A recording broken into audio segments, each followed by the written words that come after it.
वालेकुम सलाम। जनाब, आजकल के कारोबारी हालात के हवाले से क्या कहना चाहेंगे आप?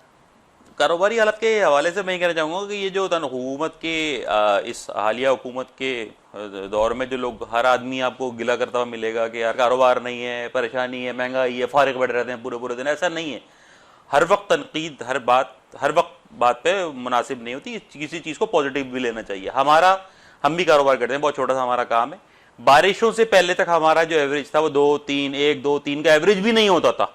अभी बारिश हुई, बारिश के बाद बकरीद, इस सीजन के बाद हमारा 8-7 का एवरेज हमारा है। अभी तक तो आ गया है और आगे चल के 20-22 तक भी हमारा एवरेज आ जाएगा। इसके लिए कुछ भी नहीं करना आपको, सिर्फ आपको एक चीज लेनी है जिंदगी में। अगर आपको सुकून चाहिए, मैं आपको बताता हूं। ये मैंने लिया था एक रैकेट।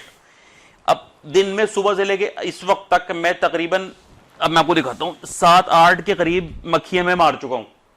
और लोग कहते हैं कि फारिग है। ये भी एक देखें आप, ये देखिए, तो गिन लें आप, 8-9 के करीब है। जो मैं ये उम्मीद करता हूं कि रात 7-8 बजे तक मैं तकरीबन 20-22 तक का एवरेज पहुंचा दूंगा। तो इसलिए आप घबराना आपको बिल्कुल नहीं है।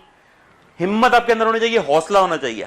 हार नहीं माननी है, मसरूफियत रखनी है। इससे बेहतर मसरूफियत और कोई नहीं हो सकती, मैं समझता हूं इस दौर में। बहुत शुक्रिया।